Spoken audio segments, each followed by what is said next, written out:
Ayan, magandang hapon po sa lahat. Handa na po ba tayo magpuri sa ating Panginoon?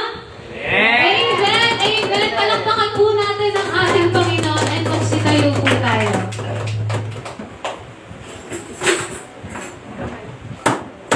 Wait lang. Sabi po sa Efeso 5 verse verse 19, mag-usap kayo sa isa't isa sa mga awit at mga himno at mga espiritual na awit. Umawit at magpuri kayo sa Panginoon sa inyong puso. Ayan, amen. Sama-sama po tayong umawit sa ating Panginoon. Sige, palakpak po natin ang ating kamay sa Panginoon. Awitan natin siya ng may galang.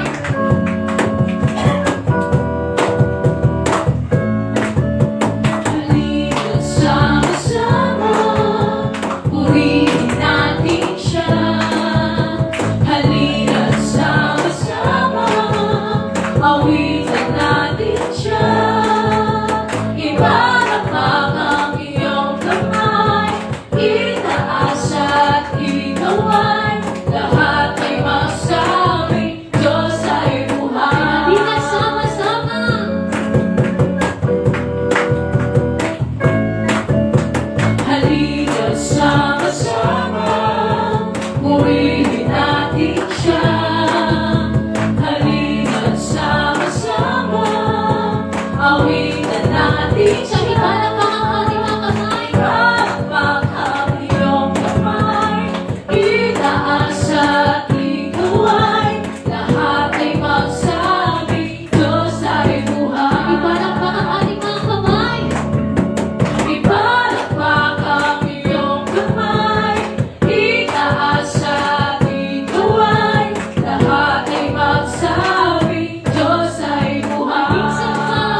sa aking isipin ay kaya mong gawin. Higit sa aking kailangan, higit sa aking kailangan, higit sa aking karanasan, higit sa aking isipin ay kaya mong gawin. Bawat araw, bawat araw ko ay hawak mo. Di walang pagsabihin mo. Walang mahirap, walang mahirap sa'yo. Walang mahirap sa'yo. Ikaw ang Panginoon na makapangyarihan. Walang mahirap sa'yo. Higit sa aking kailangan, higit sa aking kailangan, higit sa aking karanasan,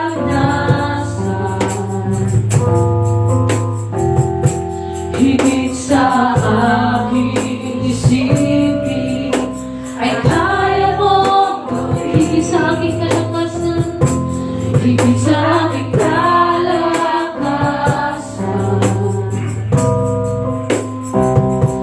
di minsan ay hindi na kulang.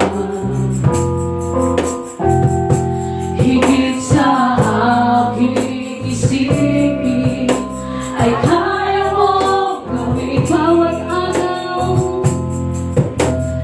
bawat araw ko ay hawak mo. Di makaangkat sa piling mo. Bawat araw, bawat araw ko ay hawak mo.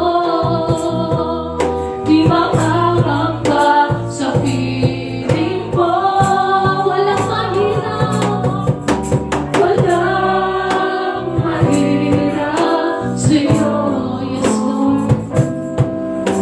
Walang mahirap sa'yo. Ikaw ang Panginoon na makapangyarihan. Walang mahirap sa'yo. Walang mahirap sa'yo. Walang mahirap sa'yo. Walang mahirap sa'yo.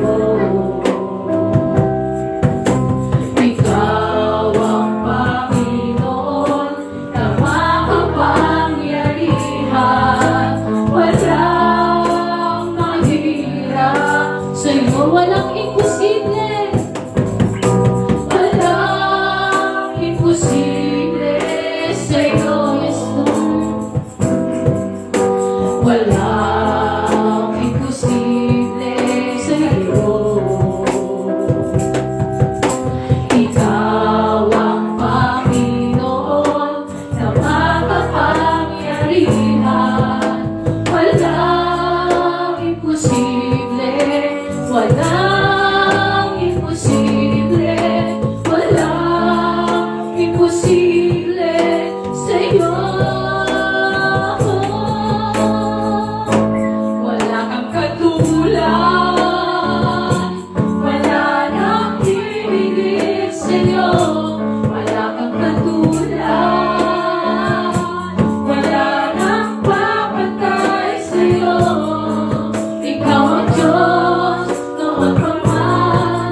ikaw ang Diyos.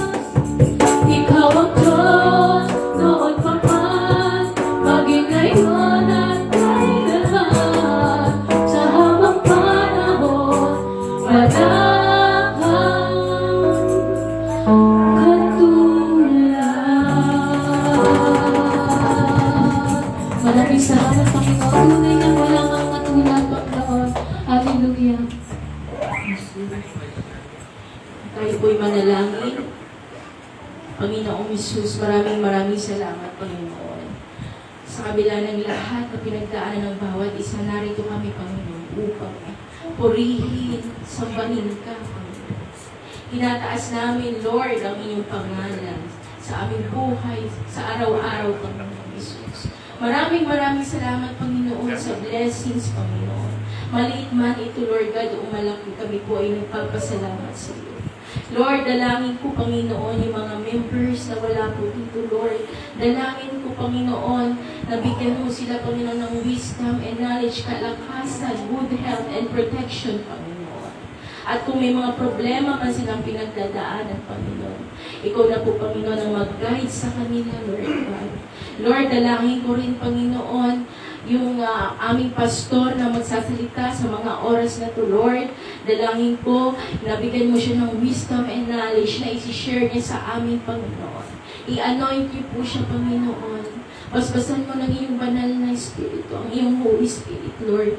Thank you so much, Panginoon, sa mga oras na to at pinaramdam mo, Panginoon, ang iyong presensya, Panginoon. Thank you so much, Panginoon, dahil bumanda na po ang weather, Lord God, at di mo hinayaan, Panginoon, na matuloy ang bagyo, Lord. Thank you so much, Panginoon. Nagpapasalamat kami, Lord, sa iyo, sapagkat ikaw ang aming kalakasan, ikaw ang aming santigan, Lord God. At ikaw nagbibigay sa amin ng kalakasan sa araw-araw naming buhay, Panginoon. Thank you so much, Lord God. Sa mga oras na to, Panginoon, binibigay namin aming buhay sa iyo. We surrender all worries, Panginoon. Kung may mga paghihirap na pinagdadaanan ng bawat isa, Lord, alam ko namin, Panginoon, ikaw, Panginoon, kasagutan nito, Lord God. Thank you so much, Panginoon. Ito po ang aming dalangin, Panginoong Jesus, sa pangalan ni Jesus. Amen! Ayan, palakpakan po natin ang ating Panginoon. Manatili po tayo nakatayo at batiin naman po natin ang isa't isa. Isang linggo po tayo hindi nagkita, kaya kamustahin natin ang ating mga kapatid.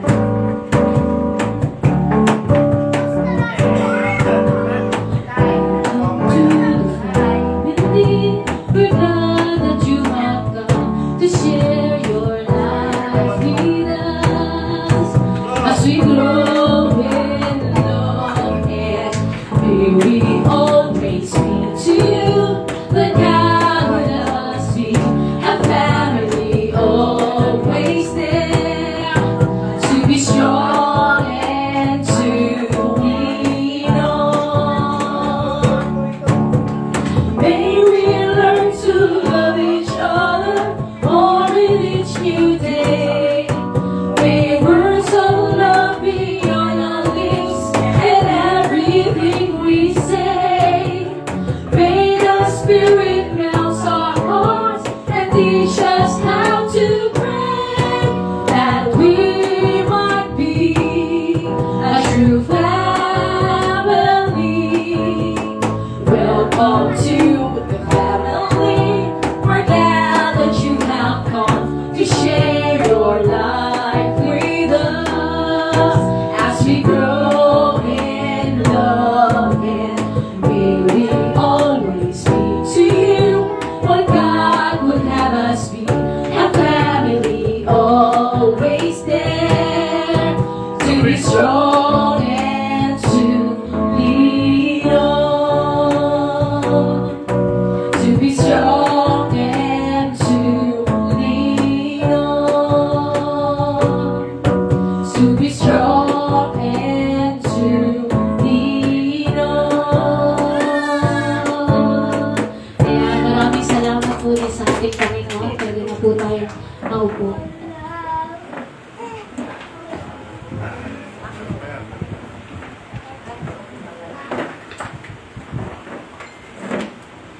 Ayan, dumako na po tayo sa ating tithes and offering.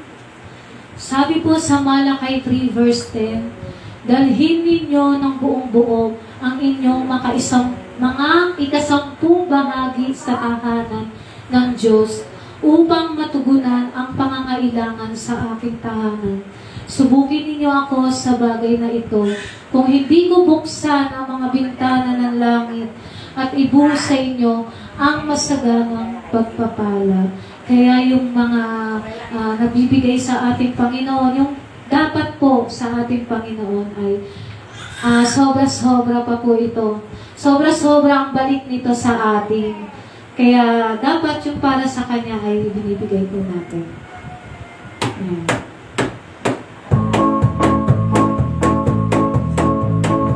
We bring the sacrifice of praise unto the house of the Lord. We bring the sacrifice of praise unto the house of the Lord. And we offer up to you the sacrifices of thanksgiving. And we offer up to you the sacrifices of joy. And we offer up to you the sacrifices of thanksgiving. And we offer up to you the sacrifices of joy.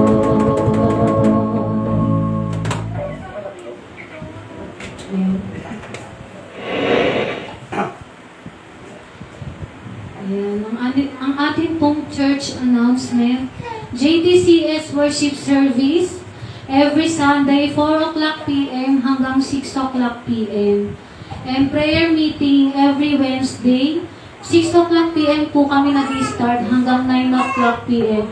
Yung may mga prayer request po dyan, pwede nyo po kami i-message para maipag-pray po namin kayo. And JTCS continues to call on anyone who wishes to volunteer in music, and ang gustong tumugtog, maggitara, and kumanta, and support tech para po dun sa ating program, paggawa ng ating program, mga program, or in ushering ministry. Ayan, sana meron pong yung mga youth natin, si Axel na lang. Si Axel na lang yung nandito. Sa mga youth natin. Ayun. Okay na. Bumalik ka maya-maya. Ayan, dumako na po tayo sa ating Word of God. Tinatawagan ko na po ang ating buting pastor na si Pastor Benny. Palakpakan po natin ang ating Panginoon.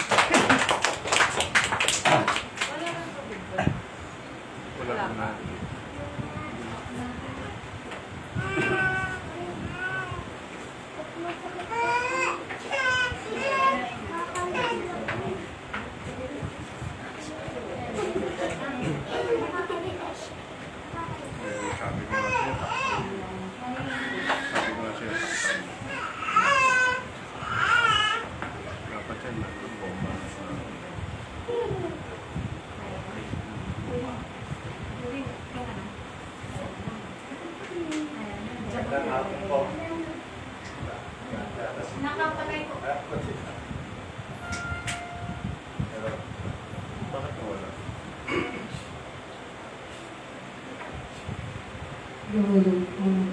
Nakasi sa pinto dito. Hello. Magandang hapon po. Maganda pa naman ngayon. Very masabi na ganda. Sarap matulog, sarap kumain.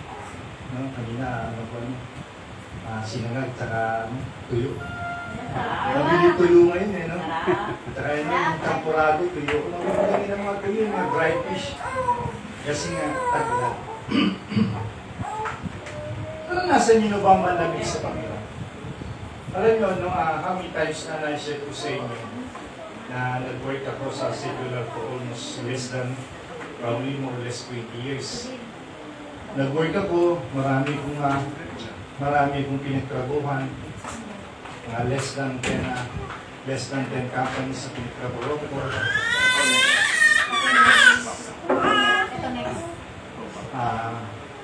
Nagtrabaho ko sa paggawa ng bakal. I've been 13 years in the sales. Tapos sa paggawa ng bakal, naging area ko yung Cavite. Nalink ako sa condo kami nag-install ng pintuan tsaka mga cabinet. Most probably na ano ko sa construction. Nag-decide ako sa sarili ko, sabi ko, Lord, may duliligo muna ako sa iyo kasi may pangarap ako sa buhay. So in other words, nalimutan ko ang pagsimpa, araw na linggo, nalimutan ko ang Lord for the rest of my life. Ganun po man, nagbigay sa akin ng Lord ng parang pinaka-palo. Probably kung masabi mo itong palo, namatay nanay ko. So finally, nung namatay nanay ko, pinusap ako ng Lord. Sabi niya, babalik ka sa akin o may magaganap pang hindi mo gugustuhin. Sabi ko, Lord, sige, babalik ko sa iyo.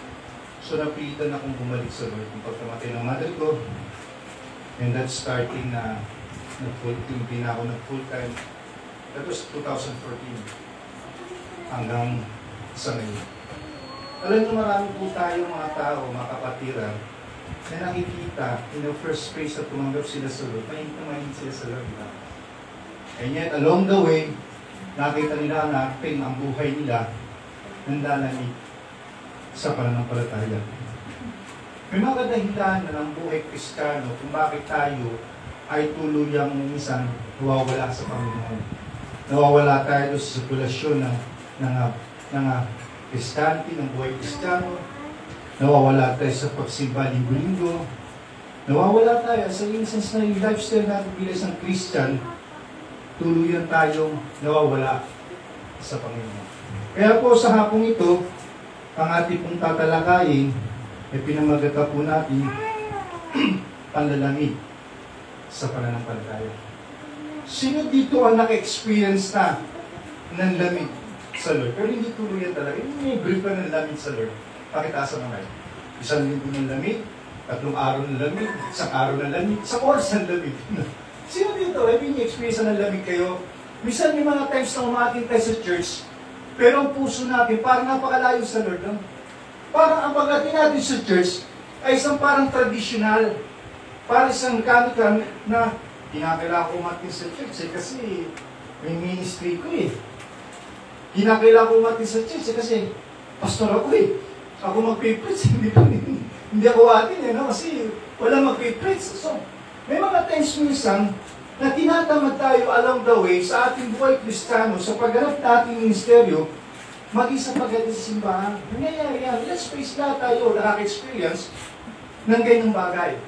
Ngayon talakayin natin, number 1, ano ba ang kahulugan ng panlalamig o tinatawag na backsliding? Basahin natin yung unang hari, Kapitulo 11, versikulo 9.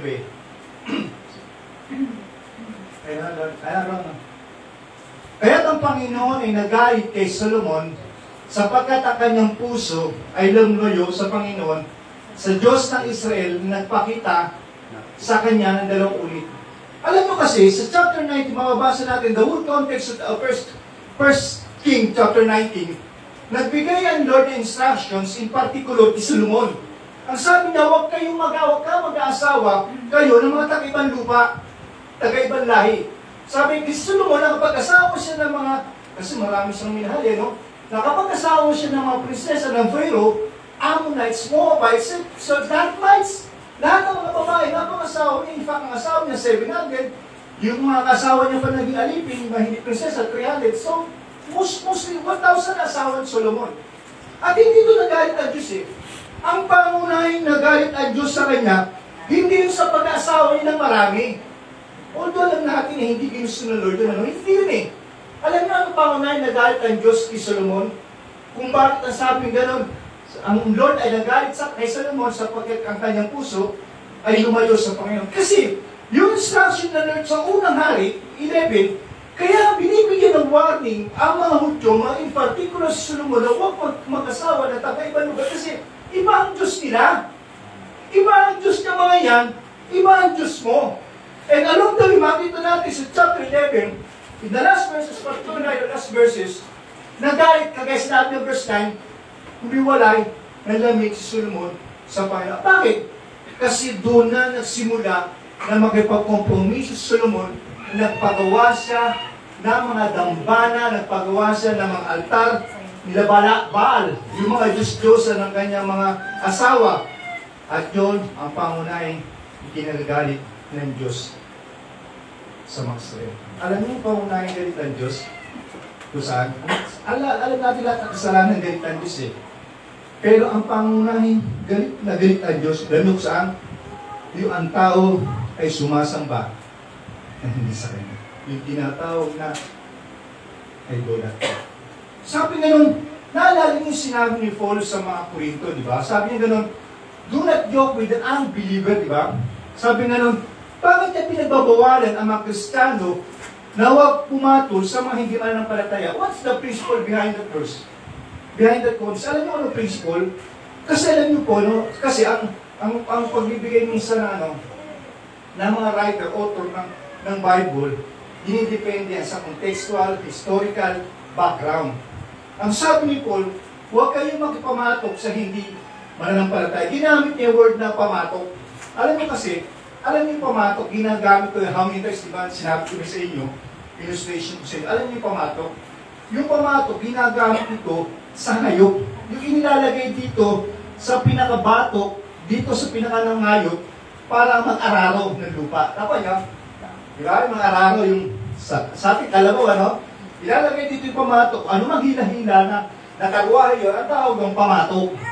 Sa Israel kasi, matigas ang lupa nila. Number one, wala silang kalabaw.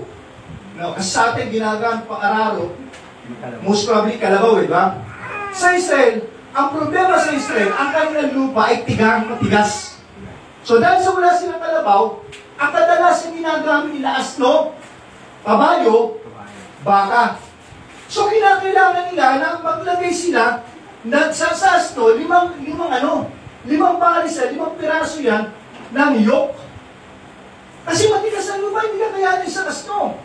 Hindi kakayanin ng isang baka. Yung tigang na lupa yun, masyado matigas. So kinakailangan 2 hayop ay yung higit na 5 hayop na asno, so 5 pamatok yan. Tama nyo? So 5 pamatok, 5 asno yan, na mag-aararo along the way, doon sa kanilang lupa na tigang na matigas. Kung hindi naman, 2 baka na 2 pamatok.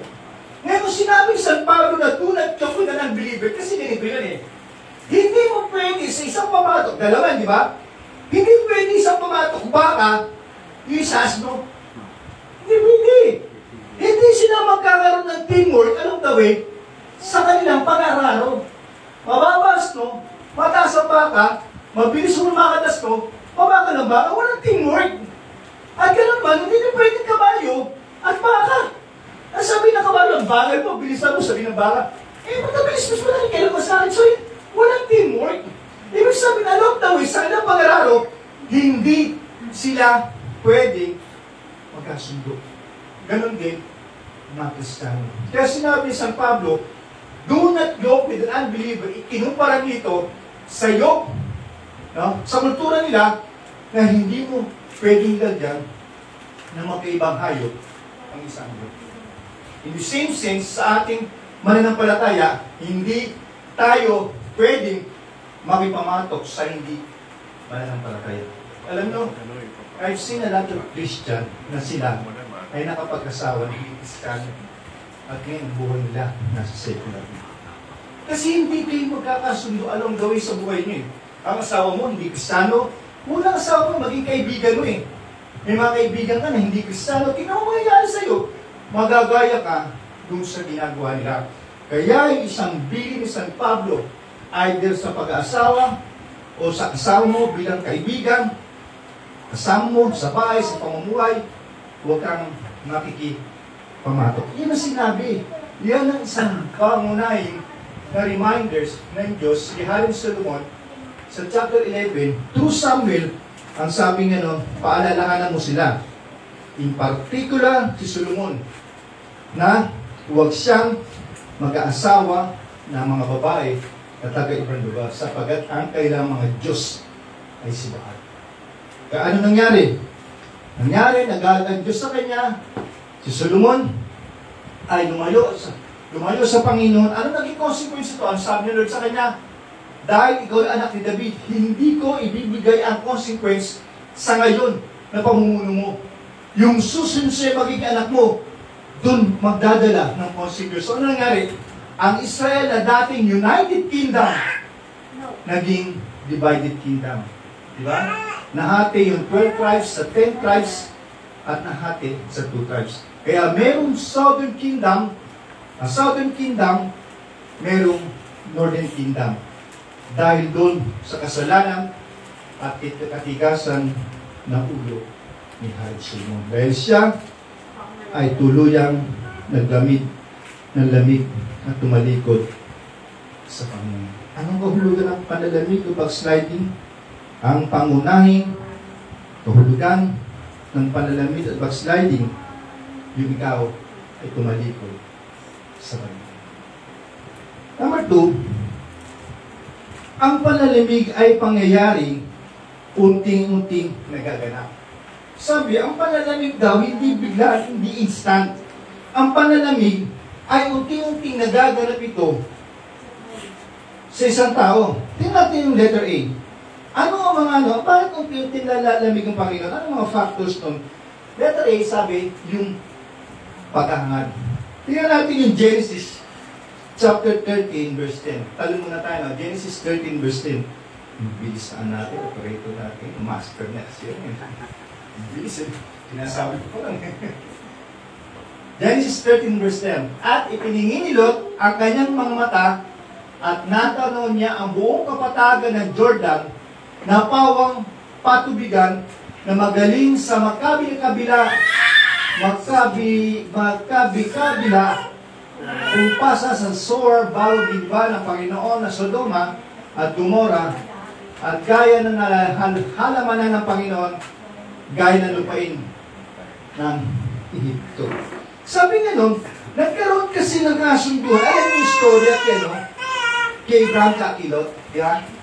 Ang nabasa niyo yung istorya ni Abraham at Lot, di ba? Si Abraham kasi si Lot, pamangkin niya. At dahil sa pamangkin niya, yung kanilang ari-arian lumalago na. Lumalago na yung kanilang ari-arian at maging yung kanilang yung mga kasi uso ng mga servant na bayaran eh. May mga servant na talagang binabayaran sila. Yung servant ni Lot at yung servant ni Abraham, hindi magkasundo, nag-away sila. At yun ang naging trigger point, yun ang naging dahilan kung bakit nagiwalay na landas si Abraham at si Lot. Ang sabi ni Abraham, masyado na malaki yung masyado na malaking ating negosyo. Masyadong complicated na yung ating mga tauhan, nag-aaway-aaway na eh. Siguro this time na maghiwalay tayo. So binigyan ni Abraham si Lot ng option kung saan niya gusto pumunta. Sige, turo mo kung saan ka pupunta. Kung saan ka pupunta, taliwas ako sa pumunta mo. At sabi nga nun, nakita ni Lot ang kapatagan ng Jordan. Diba? Sabi nga nakita ni Lot ang kapatagan ng Jordan. Sabi, at itiningin ni Lot ang kanya mga mata at natanong niya ang buong kapatagan ng Jordan. Di ba? Nakita niya ang kapatagan ng Jordan. Ano ba yung Jordan? Ano yung sa Jordan na yun? Yung sa kapatagan ng Jordan na yun, doon located yung Sodom at Gomorrah. Diba? Alam mo kasi, nung panahon kasi noon, bibira ang lugar talaga na masabi natin nandun na access lahat. Yung Sodom at Gomorrah, nandun na access na marami dun mga negosyo, nandun lahat ang mga bagay na makita mo na wala sa ibang lugar. So maganda sa paningin ni Lot, maganda yung Sodom at Gomorrah. Kaya ang sabi niya kay Abraham, sige, dito ako pupunta sa Sodom at Gomorrah. So sabi nga nun, ang karaniwang matang unang tumatalikod sa tagapagligtas dahil nakakita sila ng magandang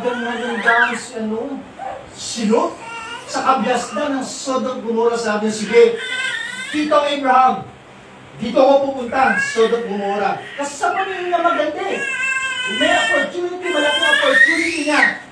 Malaki ang opportunity niya, privilege na, masaya siya, di ba? Wala masama dun eh. Pero hindi niya nakita yung status ng Jordan at Gomorrah, kung ano ba ang status ito, yun ang pagkakamali niya. Alam niyo, karaniwan, ang mata ng unang tumatalikod sa tagapagligtas dahil nakita sila ng maganda. Pero naakit tayo sa maganda eh, no?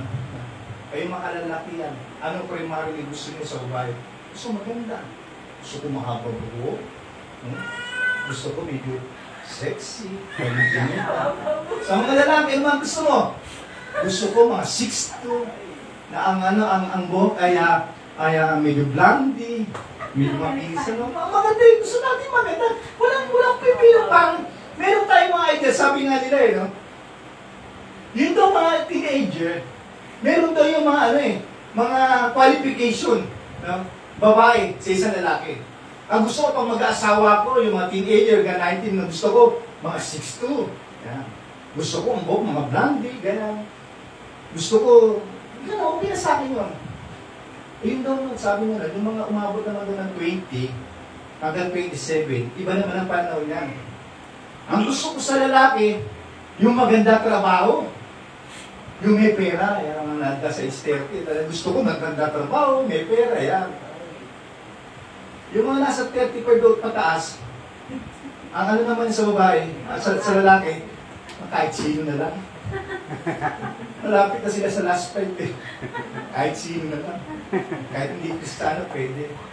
So, sorry joke. Pero nga may katotohanan, mahilig tayo sa magaganda. I remember, when I was in Makati, I've been 13 years in sales. Sa Makati, na-sales po ako. Meron ako isang naging kaibigan na kakilala, naging close ko. Janitor, naglilinis ang buong floor namin. Taas ng floor baba. Tapos pag break time niya, nandun ako sa labis ako. Lalapit sa akin kasi every 5 o'clock bumabalik kami sa kusina. Sa may times kami lumalabas, tapos pag free time na, mabalik kami sa kusina. Minsan nagka-tsempohan niya ako, nakipagkwento sa akin. Sabi niya, alam mo Sir Ben, yung asawa ko maganda. Sabi ko, sige magkwento ka lang na magagawin na akong report. Kwento siya ng kwento. Sabi niya, Sir Ben, alam mo, yung asawa ko maganda. Sige. Doon sa baling namin, yung asawa ko, lagi nagkikimuse. Lagi ginagawa sa Elena, sa Takusan. Tama nila, mga yung asawa ko. Sabi ko, sige, ano ba siya? Tapos ngayon, lumuwas ako na Maynila, sabi niya. Tapos ngayon, nagtrabaho ko ngayon dito sa Makati. Ngayon, nakita ko yung mga babae dito sa Makati. Ngayon, yung asawa ko, paano ko pala? Pakain mo yung pagkain. Paano ko pala dito sa akin? Yung sabihin, nakita niyo yung mga babae sa Makati na maganda, yung asawa na ako. But anyway, let's go back. Sabi natin, mahilig tayo mahangad sa mga bagay na maganda. Alam niyo, wala pong problema. Alam niyo, ang buhay po natin, meron tayong mga bagay na hinahangad sa buhay. Gusto natin makatapos ng pag-aaral, gusto natin magkaroon ng negosyo, gusto natin magkaroon ng magandang bahay, gusto natin yung mga bagay na ikabubuti natin dito. Sabi ko nga, may mga times ako na pinag-praise sa Lord, na minsan hindi tinutubo na Lord yung prayer ko, at meron naman siyang isang bagay na binibigay sa akin, hindi binibigay. So ganun pa man, yung paghangad ko minsan sa isang bagay, hindi niya binibigay tugon sa prayer ko, siguro sa ikapapahama ko. But anyway, sabi nga na marami tayong paghangad na ginagawa sa buhay natin, parang sa akin future. Meron tayong tinatawag na Sodom at Gomorrah. Walang problema sa paghangad eh. Walang problema, minsan gusto natin magkaroon tayo ng malaking savings sa bangko. Minsan gusto natin magkaroon tayo ng magandang negosyo. Magkaroon tayo ng magandang future. Alam niyo ba, sa paghahangad na yan, ang nangyari kay Lot ay naghangad siya ng isang bagay na hindi naman masama. Sa paningin niya, yung paninirahan niya sa Sodom at Gomorrah ay wala sa konsepto niya na magiging masamang outcome. Hindi niya alam eh, hindi niya pa alam, hindi niya pa na-survey kung anong Sodom Gomorrah. Nakita niya lang, ang Sodom Gomorrah ay isang mga ilaw na nakita niya Sodom Gomorrah ay isang magandang syudad.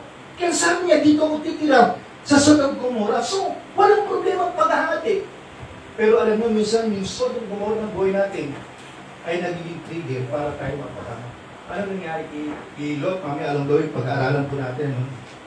Yun ang nagbigay sa kanya ng kapamakan, yung pagtira niya sa Sodom Gomorrah. Alam mo yung story, di ba?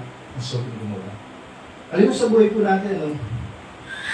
Marami tayo mga Sodom Gomorrah sa buhay natin.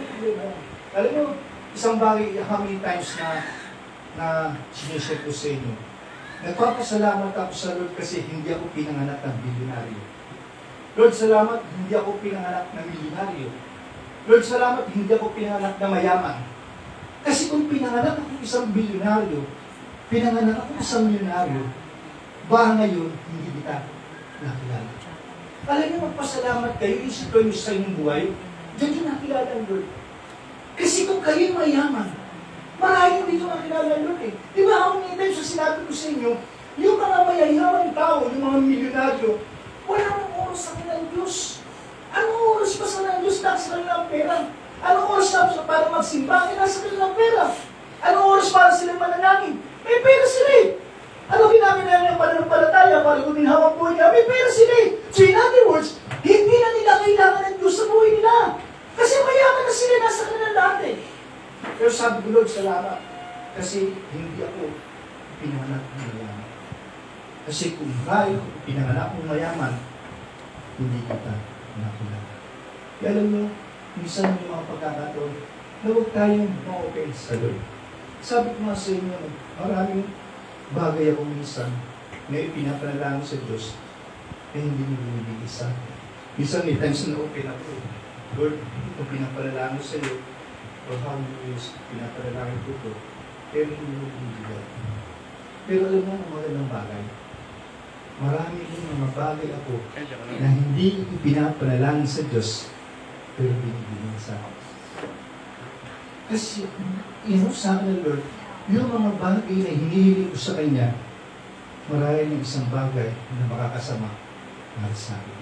Kaya ang binibigay niya, yung mga pagkakataon hindi ko hinihiling sa Kanya. Anong ang Sodom Gomorrah ng buhay natin? Alam mo, marami kong kilala na Christian na mayayaman sila. Alam niyo isang danger na nakita ko sa inyo, nakita ko isang Christian na nag-backslide siya kasi alam niyo mayaman siya. Alam niyo isang danger minsan kapag ang isang Christian na mayaman, lalo ni meron siyang savings sa bangko. Kadalasan nagre-rely, ganyan na mayaman, di ba, mga negosyante, nagre-rely sila kung magkano ipon nila sa bangko. Kahit anong grabe pag-increase ng mga presyo ng mga sa tindahan, pag-increase ng gasolina, pag-increase ng lahat ng mga presyo ng produkto sa komunidad, hindi sila natatakot. Bakit? Kasi mayroon silang ipok sa bangko. Yung kanilang pananampalataya ay hindi na tinutun sa Lord. Nakatuon ang kanilang faith to pagkano ang ipon nila sa bangko. Doon nakasalig yung kanilang faith. Kaya minsan nakakalungkot, nakita ko yung experience, nakita ko na-experience ng ibang mga kisang mayaman. Nakita ko ang kanilang saligan ng pananampalataya, o umamin sila sa church, pero hindi ka naman tutuloy. Ito sa Lord, ang saligan ng kanilang pananampalataya ay magkano yamang pera na meron sila sa bangko. Hindi masama mag-ipon sa bangko. Hindi masama magkaroon tayo ng Sodom Gomorrah. Hindi masama makatapos tayo ng pag-aaral. Hindi masama magkaroon tayo ng negosyo. Hindi masama na dumami ang pera natin. Pero dapat huwag ito maging Sodom Gomorrah ang buhay natin. Kagaya ni Lot, hindi niya akalain yung Sodom Gomorrah na kanyang titiran ay isa palang magpapahamak sa kanya. Walang problema may pera sa bangko malaki. Walang problema yun. Walang problema kung yumaman ka. Walang problema yun. Pero huwag po natin lalagang yung ating puso sa anumang bagay na meron tayo.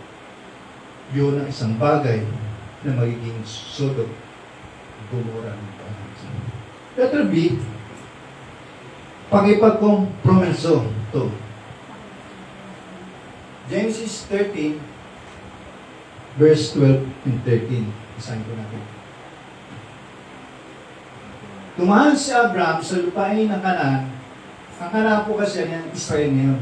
Yan ang binigay na promise, Lord. Promise lang sa kanila na ang dati ang pangalan nun ay Canaan, hindi pa Israel. Sabi, tumahan si Abraham sa lupain ng Canaan at si Lot ay tumahan sa mga bayan na kapatagan, ngayon sinabi natin, sa Jordan, at inilipat ang kanyang tolda sa hanggang sa Sodoma. Ang mga tao nga sa Sodoma ay masasama at makasalanan sa harapan ng Panginoon. Alam mo, no, nung pinili ni Lot, alam ko, no, personally, based na nakita ko kasi Isaiah, no, nung pinili ni Lot, yung Sodom Gomorrah, at the back of his mind, medyo doubt siya. Ang problema lang, yung kanyang asawa. Siguro yung asawa niya, medyo materialism. Pag-aaralan natin mamaya sa pangyayari, no? Kumakit doon sa sabi, siguro yung asawa niya, Lot, pumunta tayo doon kasi magandang lugar yun. Ang ganda ng lugar doon, siguro doon tayo asenso. So, gano'n pa man, alam ni Lot, at the back of his mind na medyo controversial na Sodom Gomorrah, siguro may conflict, alam sa background doon, nakipag-kompromiso pa rin si Lot. Hinayaan niyang piliin niya ang Sodom Gomorrah. Alam natin, di ba, anong gawin? Nung ginunaw ng Lord, di ba, Sodom Gomorrah, anong kabilin-bilin niya sa kanila? Huwag kayong titingin sa likuran niyo, huwag kayong titingnan yung Sodom Gomorrah na susunod. Anong ginawa ng asawa niya? Tumingin pa rin, di ba?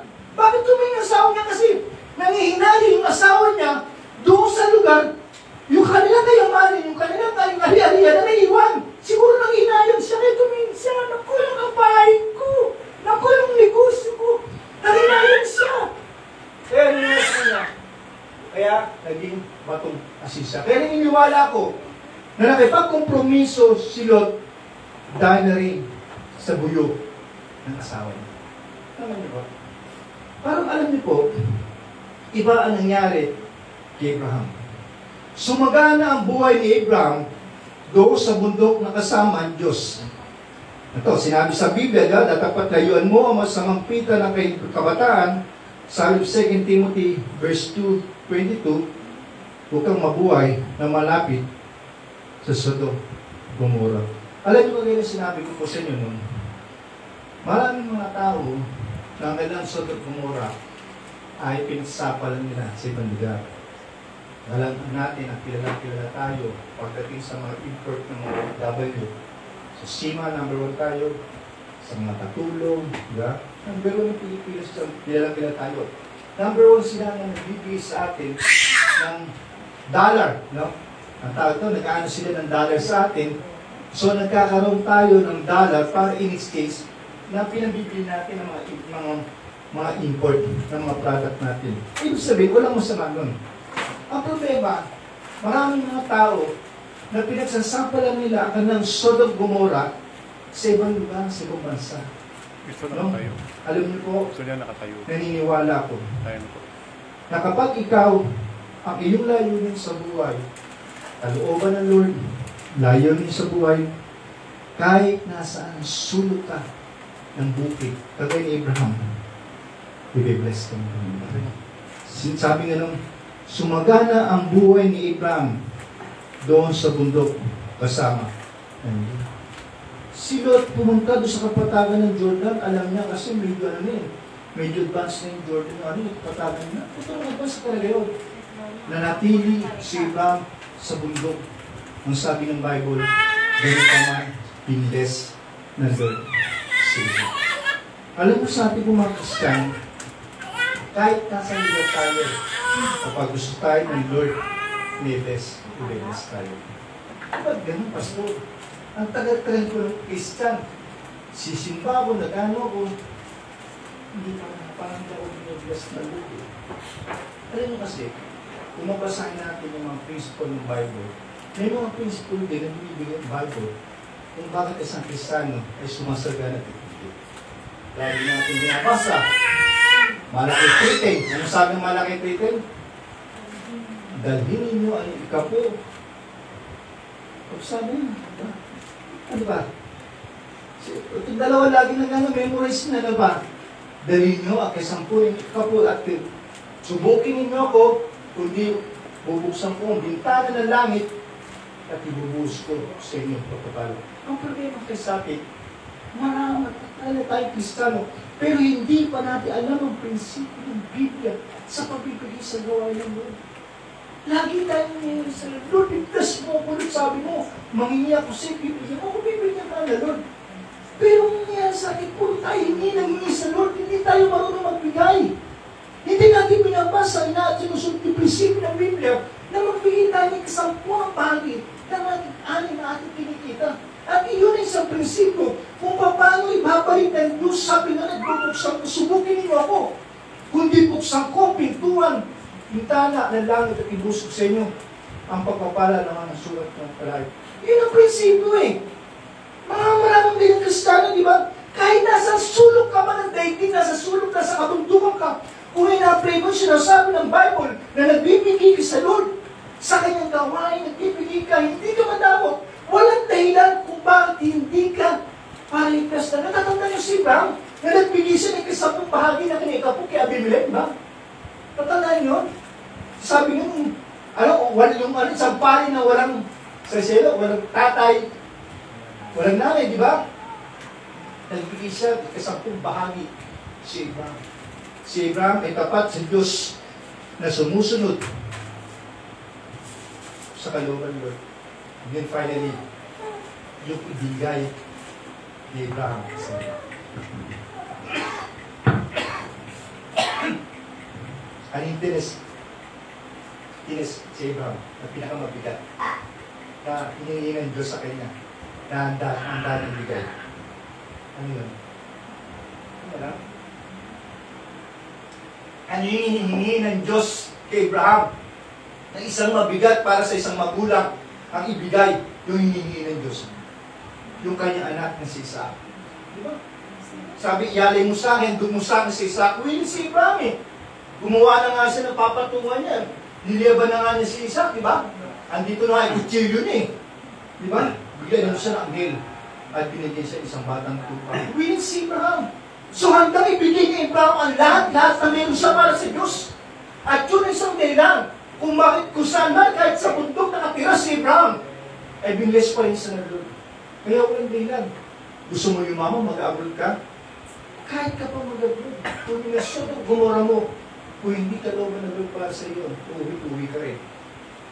Asiro. Parang, sabi, para i-bless tayo ng Lord, kahit saan man tayong sulok ng Pilipinas, sulok ng Ledo, sulok ng Rosarito, tumira. Kung gusto natin i-bless tayo ng Lord, sundin natin ang kanyang pinagawa sa Bible. Let's give our tithes and offering to the Lord. Natin ba?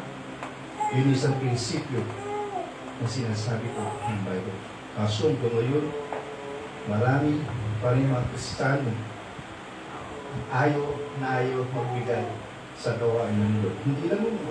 Hindi na nga sila nagbibigay, kinikriticize pa nila ang pagbibigay sa gawain ng Panginoon. Sabi niyo, kaya nakipagkompromiso si Lot kumpara kay Abraham. Ikatlo, mga panlabas ng sanhi ng panalamig. Mga panlabas ng sanhi ng panalamig. Ano yun? Letter A, paghahangad. Genesis chapter 13 verse 10. Naghangad si Lot ng bagay na hindi kalooban ng Diyos para sa kanya. At itiningin ni Lot ang kanyang mga mata at natanong niya ang buong kapatagan ng Jordan na pawang patubigan na. Magaling sa magkabila-kabila kung para sa Zoar. Bago giniba ng Panginoon ang Sodom at Gomorrah ay gaya ng halamanan ng Panginoon, gaya ng lupain ng Ehipto. Sabi, naghangad si Lot ng bagay na hindi kalooban ng Diyos para sa kanya. Alam mo, no?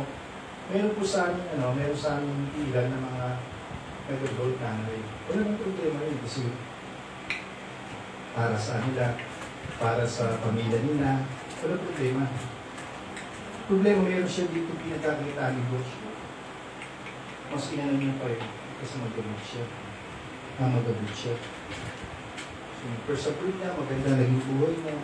Secondly, finally, yung wala mga naipo, kaya anak ko rin babantay. Yung isang anak niya na laki, matinong ulang mga Sunday school. Ngayon, nagyan yung parwara.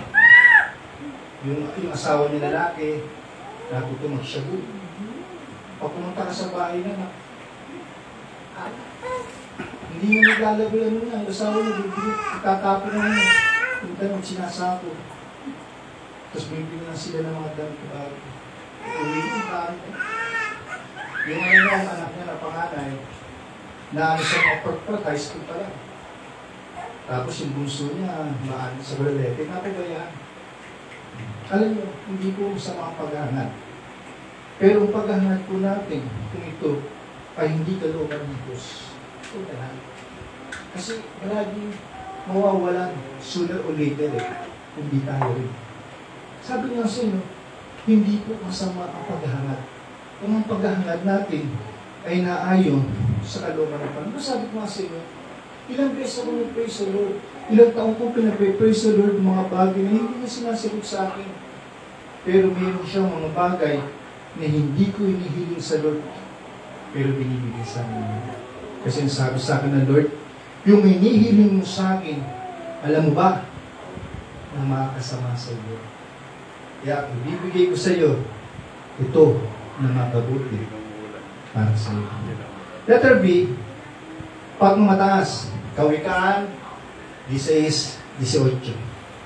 Sabi, ang kapalaluan ay nagpapauna sa kapahamakan.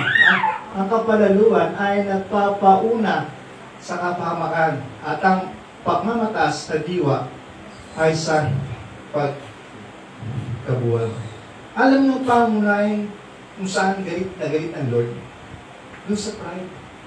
Di ba ilang beses ko po sinabi sa inyo, di ba si Hari David, ang dami niyang ginawang kasalanan sa Lord.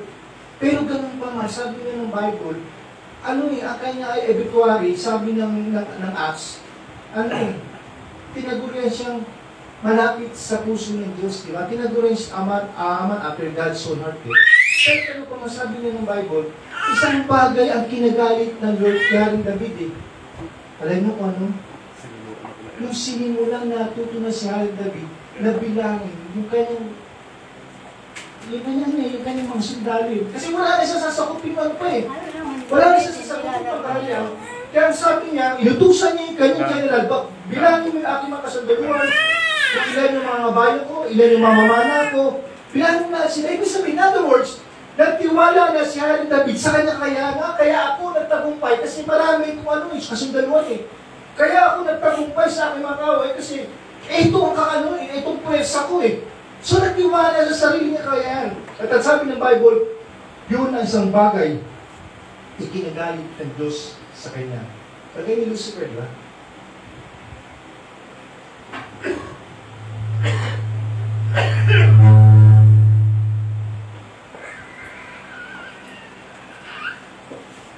Anong pangunahin sa Bible makikita natin na kasalanan na nag-exist sa Bible? Hindi kayo ba na rin? Akala natin, di ba, unang kasalanan na pumasok sa atin, ang kasalanan ginawa ni Eva, hindi yun. Ang unang kasalanan na makita natin sa Bible, yung mababasa natin sa Isaiah, sabi nga nun, na si Lucifer, di ba, kailangan si Lucifer?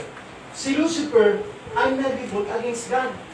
Kasi nakita niya nakita niya kalakihan ng kamay ng Diyos Ama. Nakita niya kung gaano ka-glory ang Diyos Ama.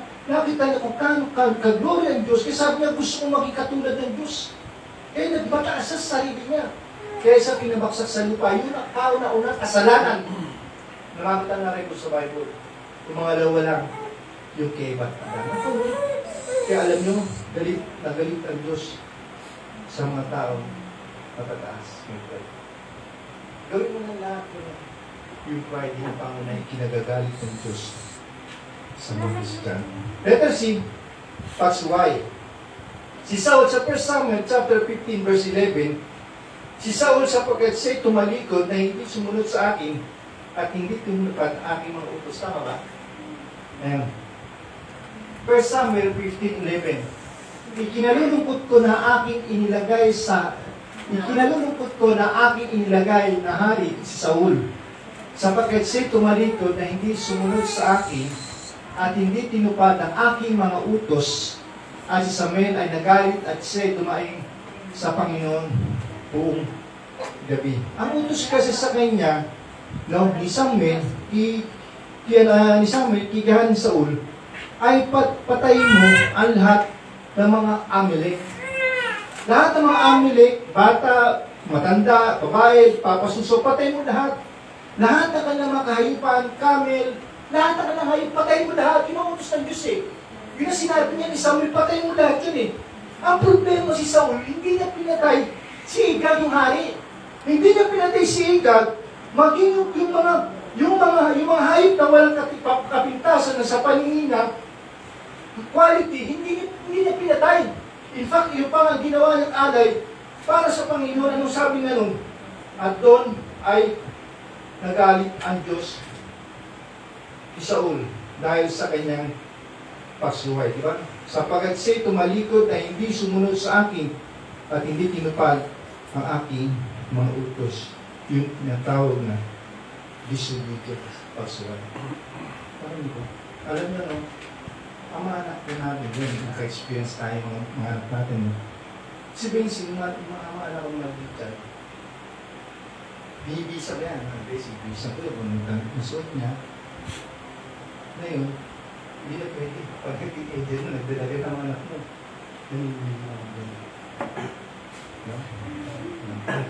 Yan sabi nga ng Bible, anak mo hanggang bata pa, mahalin mo kasi darating araw na pag yan ay naglaki yan, may sarili-sarili ng isip yan. May kanya-kanya na magbilang. Minsan may mga times na gusto mo sa halikan, hindi mahalikan. Pag natutulog, tsaka mo sila halikan. Minsan dumadating itong batang to, nung malit, ang bait-bait. Pero ngayon malaki na, may sumay na. Pasuot-suoy na, pasaway na. Dumadating yan minsan. Pero kay iba sa milyan, isang mil na maliit, ulit! Sarap patukan. Pero nung lumaki sa mil, nakatayin ba? So gano'n, ang pangunahing ikinagagalit ng Diyos sa atin, maging kiharing Saul, yung kanyang pagsuway. Pag-ibig sa salapit. Aray. Letter D, pag-ibig sa salapit. Sabi ng John, si Judas Iscariot, John chapter 30, verse 29, sapagkat iniisip ng ilan, na sapagkat si Judas ang may tangan ng supot, ay sinabi ni Jesus sa kanya, bumili ka ng mga bagay na ating kailangan sa pista o magbili siya na anuman sa mga duka. Siya ang pinaka-treasurer niya. Si Judas ang pinaka-treasurer. Ang problema, medyo silaw siya sa salapi. May kasabihan niya, no? Sabi nga nila, kung gusto mo rin makilala ang tao sa magitan ng pera. Ito ba yun?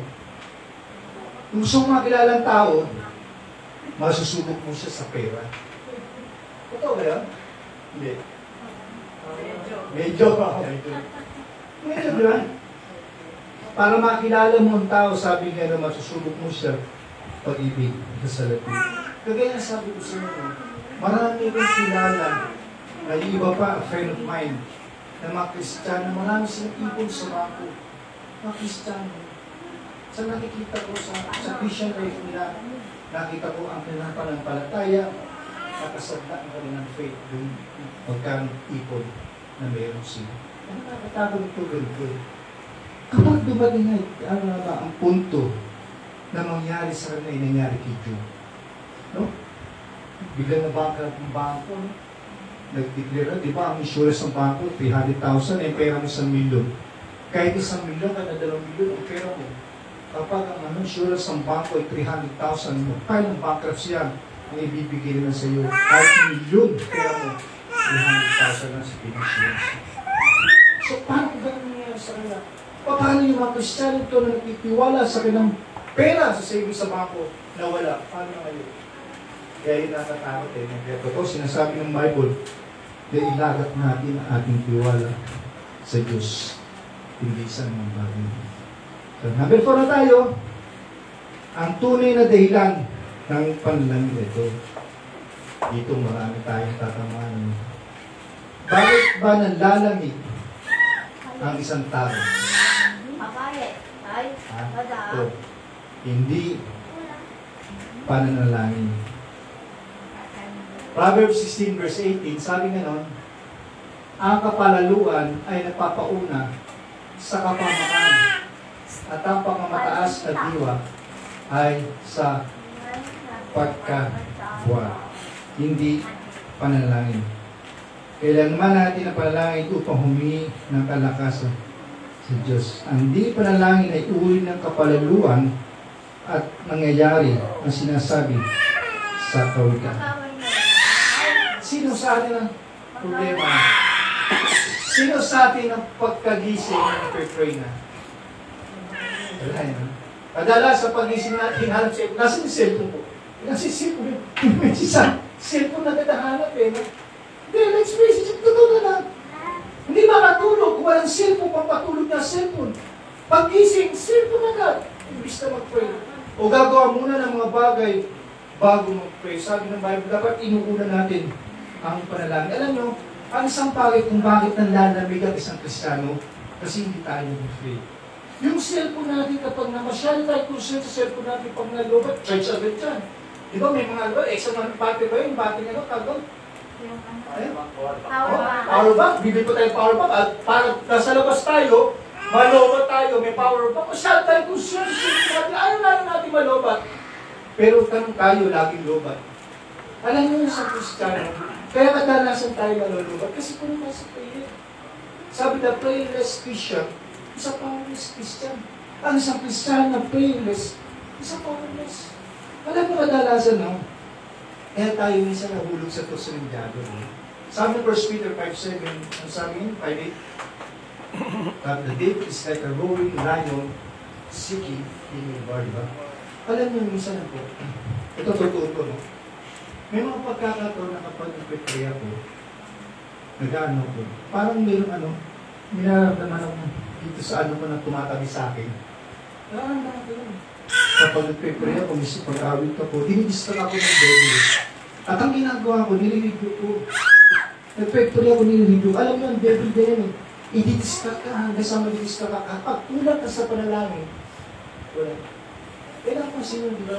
Kaya minsan tayo naglalagay sa panapantaya kasi kulang na kulang tayo sa prayer.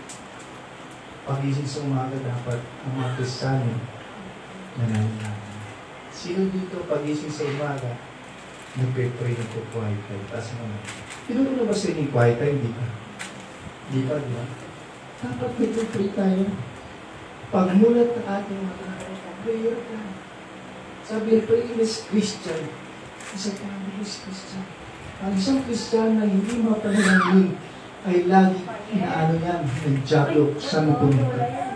Sabi letter B, hindi pagbabasa ng Biblia. 2 Timothy 3:15. 2 Timothy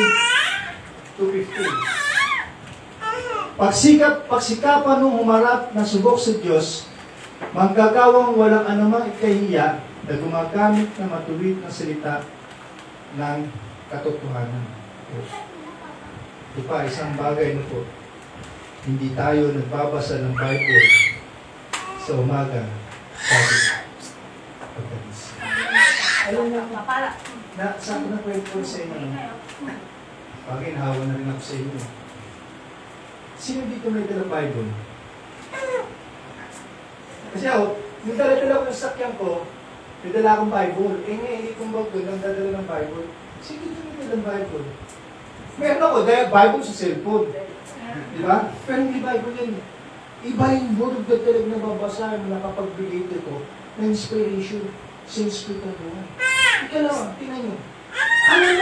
Alam niyo, PBS dyan sa may gilid ng Foursquare. Tatandaan niyo PBS, sa Philippine Bible Society. PCBS na yung PBS. PCBS yata, no? PBS, tatandaan niyo, meron yan, di ba? Ang ganda nung una, tinayo niya ang PBS. Ang ganda, sabi, yes, may PBS dito. Malapit din sa isang tol. Sa may postgrad, ang ganda ng building nila doon. May PBS. Alam niyo kung titignan niyo ito sa survey niyo, ilan-ilan na, wala naman PBS eh. Ilan-ilan na lang ngayon ang mga Christian bookstore dito sa Metro Manila. Sa Cubao. Sa Boni, OMF. Ilan-ilan na lang. Yung PBS na, wala PBS. Sa Arroyo, tsaka PC, wala na PCBS doon. PBS na lang. Bakit? Alam niyo kung bakit nalulugi yung ating mga Christian bookstore? Kasi hindi na bumibili ng Bible. Eh, bakong na-negosyo nila Bible? Kagaya ng Philippine Bible Society. Sila ang entitled na mag-produce ng Bible dito, mag-explain na ng Bible. Dahil sa hindi tayo bumibili ng Bible. Di ba? Nalulugi ang ating kapatid na Christian bookstore dahil mismo lang sa atin.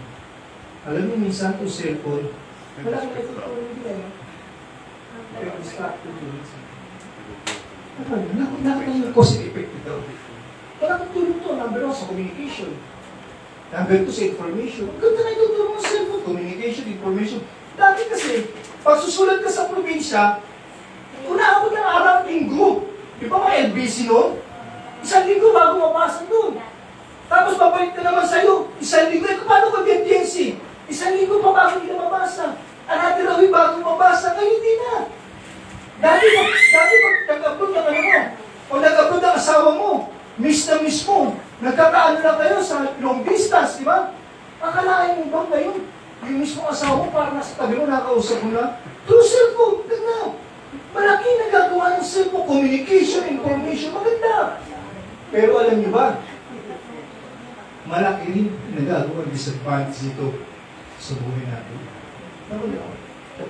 Dito, number 1, tinuturuan tayo maging tamad. Ano ba? No? Ngayon. Dati, kapag kami nagre-research sa mga school namin, sa buling kami na aso, pupunta kami sa Pasig, Siyo, talagang nag-ano kami, papaseros kami, kung saan pumunta. Mag-research lang, library. Eh, hindi, isang click lang eh. Nakating yung katama rin binibigyan ng cellphone. Naus yung encyclopedia nun, di ba? Yung Britannica Encyclopedia, 27,000 cost nun. Tulog dila ako doon. Nakita ko lang, pero gusto ko nun. Yung Britannica Encyclopedia, tulog dila ako, nagdadala ako sa bahay nun. Pero ngayon wala na. Ano ngayon? Isang click na lang. Tinuturuan tayo nito na maging tamad. Kaya darating yung panahon. Dati, pag nagalang tayo, nag-sport sa mga bata, siyatong. Habul-habulan, di ba, tay? Tagu-taguan. Eh ngayon, ano pa, playground ng bata, ito, nasubahay. Tinuturuan tayo ng ama. Eh sana po, maging sa pagbabasa ng Bible, kung sana tayo turuan ito na maging tamad. Magbasa tayo sa ating Bible.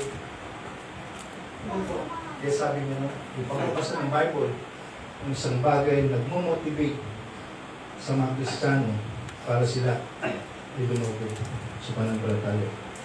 Hindi pagdalo sa kapilya o simbahan. Hebrews 10:25. Hebrews 10:25. Na huwag nating pabayaan ang ating pagkakatipon na gaya ng ugali ng iba, kundi mga ngaralan sa isa't isa at lalo na ang inyong namamalas na nalalapit na ang araw. Sabi niyo, huwag nating pabayaan ang pagkakatipon. Alam mo, no? Sa aming church, may ano eh. Yung church kasi namin na originator sa Mindanao. Ang Mindanao. Saka sa Bisaya. May mga nagpapatok pastor ko. Kaya ito mga member nila, pero bundok, 2 oras, lalakarin bago mga ating church. Could you imagine, nakapaalun. Kasapatos sila hindi susuot, sisira eh. Sanay sila nakapaalun. So, bahin yung sapatos sila. Yung mga sapatos, ang galing nila kung sila. Lalakad sila, isa pang umapagpupan, bilas sa kasada, meron pa nga mga tinudit ko, nagulas ba? Sumatin sila kung saan. Prayer meeting, ganun din. Sumatin sila. Eh tayo, ayan lang ang simbahan natin. Pinakamag pa ako natin. Pinakalog isipin. Isang ganun eh. Yung mga taong wala, kung sino pa yung mga taong mahirap, sino pa yung mga taong wala, dumumapita sa kanila ang kasigasigan para umatay. Tayo, kapitbahay lang natin simbahan, ang dami ko kayo. Ay ano eh, may pupuntahan ako eh. Ay ano eh, yung ilayo mo sa party, mabilis ko sa school. Pagkain niya. Kung ilayo mo sa party, uy may party doon, sige na oras. Ang damit, sige na oras. Bilis natin.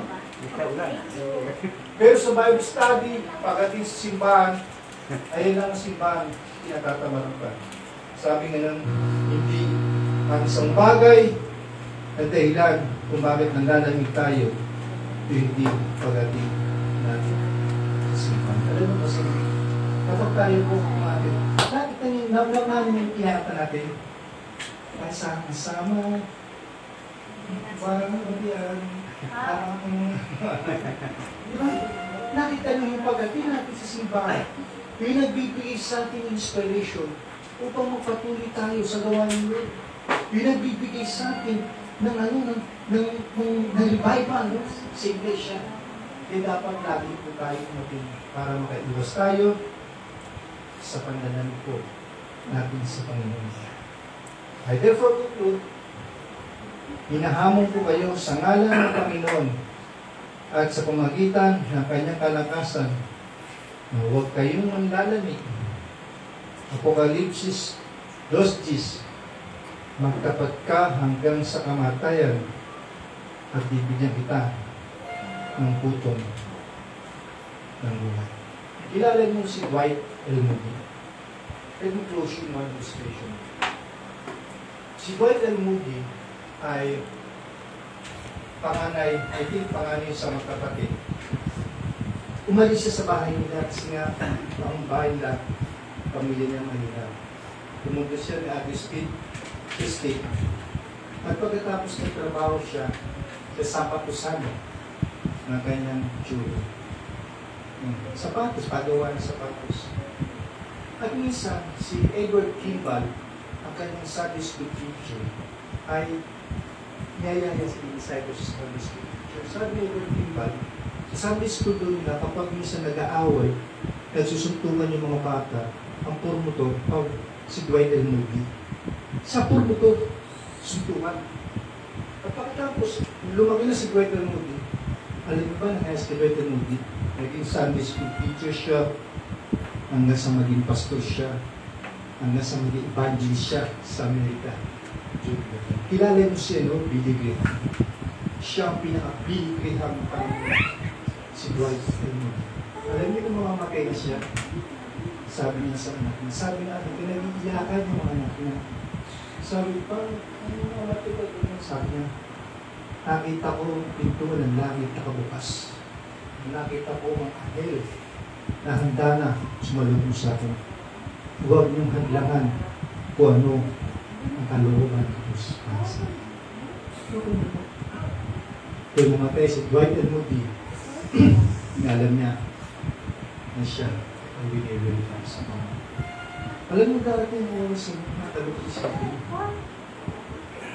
Sana pagdating natin, pag namatay tayo sa bansa ng welcome, my faithful soul. Lahat tayo harap sa Panginoon. Pagharap natin sa Panginoon. Pangunahin sabi sa ating Panginoon, ano ang ginawa mo sa akin kung ikaw ay nasa buhay? Nagpatuloy ka ba sa pananampalataya? Nagpatuloy ka ba sa paglilingkod sa akin? Nagpatuloy ka ba hanggang wakas?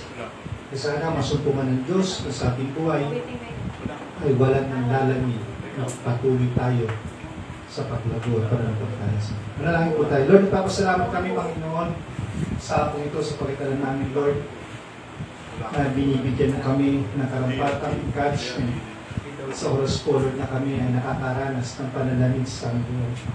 Salamat, Panginoon, sapagkat sa oras na kami nalalamig na handa ka, Panginoon, na kami, Lord, ay alalayan at muling ibangon.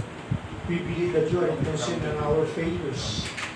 Pero concerned ka, Panginoon, sa aming pagtuloy. Alam namin, Panginoon, sa aming pagbaksak, sa aming pananampalataya, sa aming panlalamig, sa aming pagkalipot sa iyo ay patuloy mo rin inaasa ng uli namin Panginoon. Salamat Panginoon sa katangian niyan. Salamat sa pag-ibig mo sa amin na muli Lord na welcome kami sa aming muling Panginoon. Salamat Panginoon sa buhay namin. Papatuloy kami pagamat Panginoon ang aming klima. Panginoon ay may panahon namin Lord. Salamat Panginoon sa pagkakasupungan mo ang bawat sa amin dito. Nagpapatuloy umaawit kinig ng salita mo. Maraming salamat Panginoon sa oportunidad dito na pinagdala mo sa amin. Kaya nararapat lang na ibalik namin ang lahat ng papuri, pagsamba, at pasasalamat sa matamis mo ng pangalan ng aming Panginoon Jesus. Si everybody said, Amen.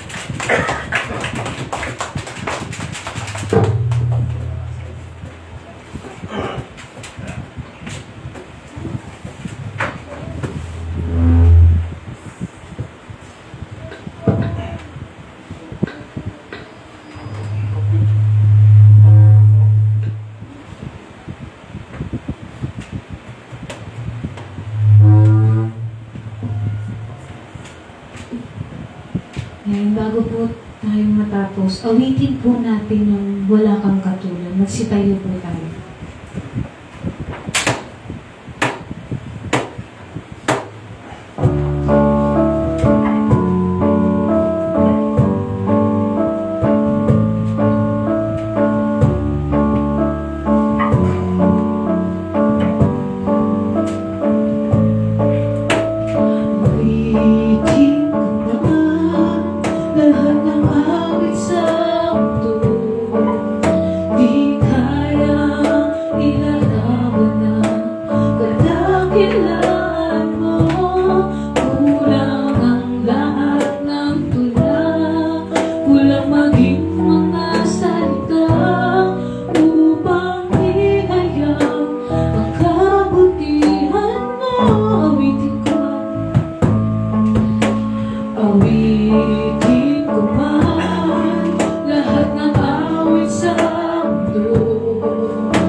Palakpakan po natin ang ating Panginoon.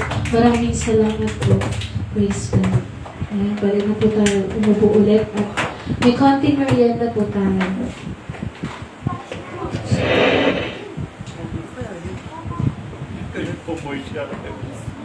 May outro na.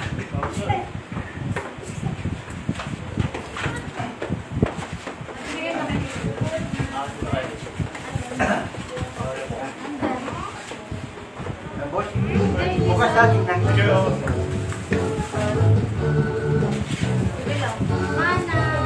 Teka lang.